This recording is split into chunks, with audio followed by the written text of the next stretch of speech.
Everybody, it's Jerry Simons, PA. We're in the middle of winter here in the Northeast, and it has been brutal. In fact, my phone is lighting up with messages from friends, families, coworkers, those crazy cousins. They're all excited about the snow because they're convinced that it's going to kill the ticks, and we're going to have a ticks-free spring in 2026.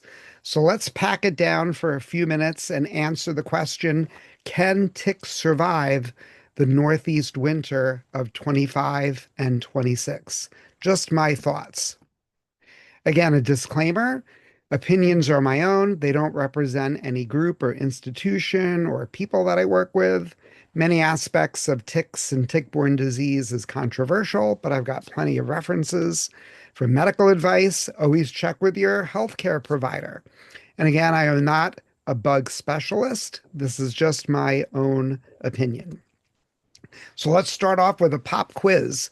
The severe 2025-2026 winter in the Northeast will reduce the number of spring ticks. Look at this. Here on Long Island, in Southampton, in one day we had 24 inches of snow. In Quogue on Long Island, 26 inches. Out in Montauk, 22 and a half inches. So what do you think? Will all of this snow and our bad winter reduce the spring tick population? True or false? Well, everybody, I'm here to tell you that is false. We know that ticks can survive winter and snowfall. And let's break it down a little bit. In fact, the Long Island newspaper Newsday had a headline that ticks are a year-round problem. And you can find this scary image on the CDC website of a tick crawling out of the snow, may be coming to get you. In fact, the CDC has said that ticks are an all year round problem. And one of my favorite websites from tickencounter.org has a list and a picture of a tick literally fully engorged coming out of the ice found in Heartland, Vermont. Typically, remember though that ticks, like you see on this image here, do quest. They hang out on a blade of grass. When they sense you, they're going to rub up against you. You can see this tick has kind of turned around, headed towards the fingers. So it's a big myth that a brutal winter will kill ticks. It's a big myth that a lot of snow will kill ticks. And it's a big myth that just being cold is going to kill ticks. The hard reality, people, is ticks are cold adapted. In fact, the little climate underneath the snow actually facilitates the survival of ticks. Those couple of inches of snow on the ground insulates the grass, insulates the ground, and makes it warmer. More terrifying, it makes it more moist. Ticks love moisture. And it helps to mitigate some of that freezing and thawing cycle. So all of this snow may actually be expanding the habitat of ticks. Think about a tick in leaf litter, in soil, the snow on top of it. It's like a little incubator. It's a little microclimate of the ground, which is underneath the snow. And remember that ticks love moisture, right? Snow, wet, cold. But remember that ticks are very intolerant of being dried out. As we get ready for spring, think about a nice dry lawn. Ticks will not survive long in this environment. Remember, snow maintains the humidity, and that humidity is key for tick survival. So please remember, ticks survive the cold. Dermacenter, the Rocky Mountain wood tick, actually can survive the lowest temperature down to negative 24 degrees Celsius. Think about how cold that is.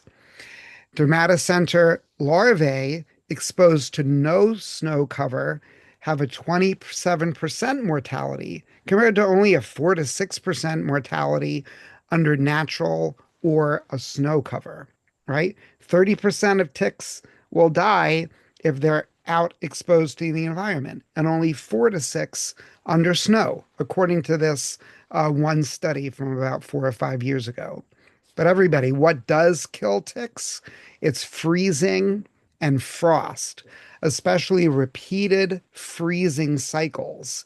That causes the tick to use a lot of energy, repeated freezing and thawing, and that is really what's killing off ticks. That's a great article worth reading just from a few weeks ago in the Journal of Medical Entomology. You'll have the link there. How do ticks do this? How are ticks actually surviving? There's a couple of interesting things that happen. One is diapause. It's basically a pre-programmed pause in development.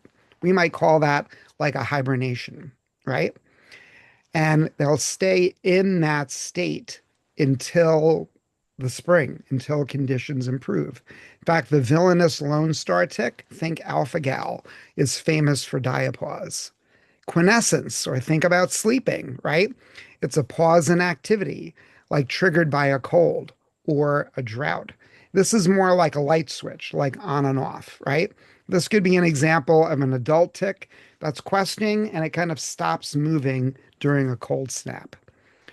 A third way that ticks can adapt is through cryoprotective adaptations, where they can survive freezing temperature, right? It's like a survival component, right? And there's data that deer ticks can actually produce a type of protein that can help them to not freeze. Again, this takes a lot of metabolic expenditure, so that freeze thaw phenomena that kills ticks, cryoprotection is not that well adapted to that.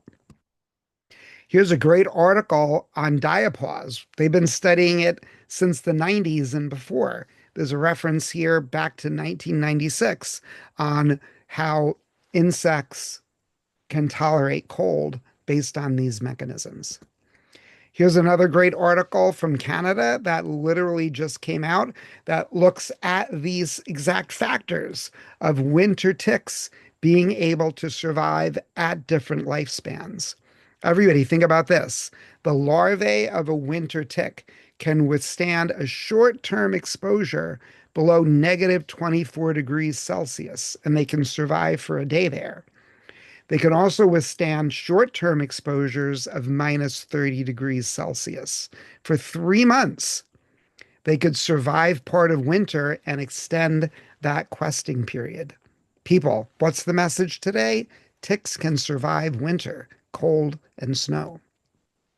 Everybody always wants to know about what the temperature is, right? We know that if ticks are at about 10 degrees Fahrenheit, some say for about 2 weeks, that will kill off the tick.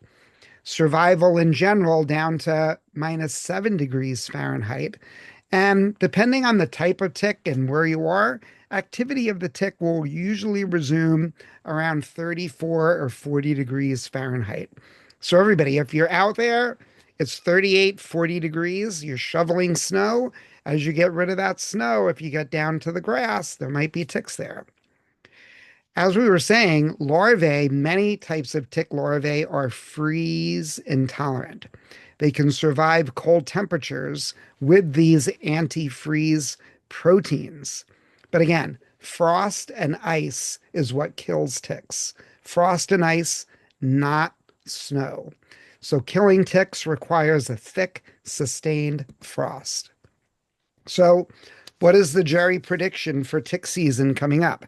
I think going into the spring of 2026, there's going to be more ticks. Remember, fall of 2025 was pretty warm, right? It was also moist. That helps to expand hosts and the range, right? In fact, the National Tick and Vector Risk Outlook says that we're going to have a bullish year for ticks, maybe a 15 to 20% increase, 19 states at higher risk, with a peak between May and July. Everybody, you heard it here first. The tick prediction for 2026 after this brutal winter is more ticks. And look at this interesting fact. Each additional day in spring with a temperature between 40 and 50 is associated with a 4 to 10% increase in Lyme cases and tick encounters.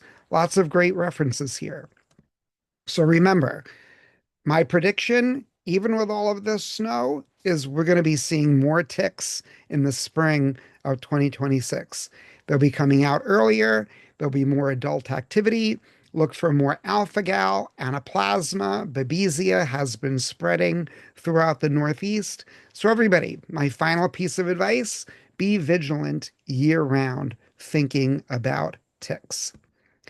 Great images referenced here, a couple of other good articles if you really want to dive into this more. And in the middle of March, I'm doing an online Zoom lecture. You can click the QR code to join that.